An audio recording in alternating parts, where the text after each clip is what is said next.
Well, folks, we are heading into the new year very shortly, which means on January 1st, 2026, it's midterm year, baby. We got to get ready. We got to be fired up. We got to get out there and we got to vote in the primaries and we got to vote in the general election. And as we do that, as we gear up for this primary season that's probably not going to be as fun as some of us may think, Republicans have no vision. They have no direction. They have no messaging. The only thing we hear from them every now and then is that, no, Trump's doing a great job and we love him and he's the best that's ever been and we should put him on Mount Rushmore and give him a third term, even though he's probably not even going to make it through his second term. In other words, their only message is, put your faith in Trump and maybe things will work out, but they probably won't. And according to a group of pollsters, this is not sitting well with American voters, and they are, of course, overwhelmingly rejecting this pseudo-message, I guess we'll call it, from the Republican Party. Pollsters Doug Schoen and Carly Cooperman recently wrote in The Hill, quote, "The overarching takeaways are that Trump's declining approval ratings, along with policy and messaging failures, are weighing on Republicans, and Democrats stand a good chance to retake the House by tying GOP candidates to the president. Put another way, voters recognize Trump's attempts to put lipstick on a pig.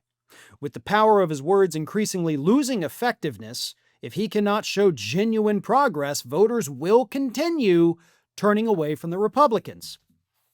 Whether Trump can arrest his declining numbers, particularly on the economy and affordability, remains to be seen. So far, he has shown little to no willingness, but the looming consequences of a Democratic-controlled House may force a course correction." But that's where I disagree with him. I know Trump is freaked out about Democrats taking over only because he's worried about being impeached again, which he will be. But a course correction means you've made a mistake. In all the years that we have seen Donald Trump in politics, tell me one time he's admitted he made a mistake. One time. You can't do it. Like, name me one time when Donald Trump implemented a policy or a new procedure and then later on was like, you know what, we're going to stop doing this because it didn't work. When? You can't name it because it never happened. So I know they've got to talk about this in terms of the possibility exists that he could do that. And yes, technically the possibility does exist, just like the possibility exists that I may explode right now. But it didn't happen because the possibility or the probability of it is near zero. Not quite zero, but about as close to it as you can get without being zero. Trump will never admit that he's made a mistake. He will never admit that he is, using bad talking points by telling poor people to stop buying pencils and then you won't be so financially strapped.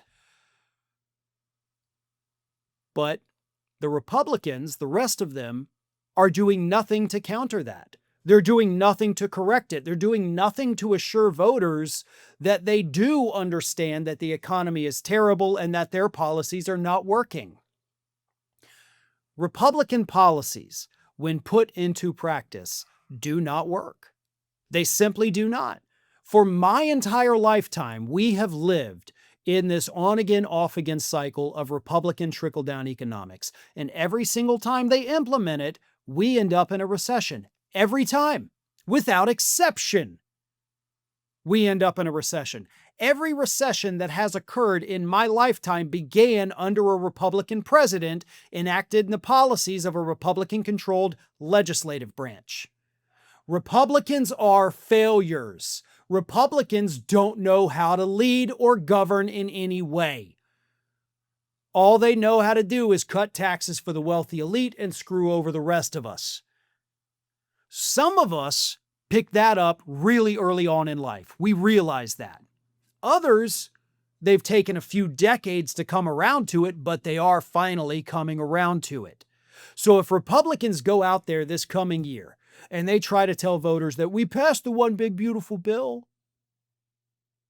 voters are going to raise their hand and say, oh, you mean that massive tax giveaway for the wealthy elite? Yeah, we remember that. Not something to brag about.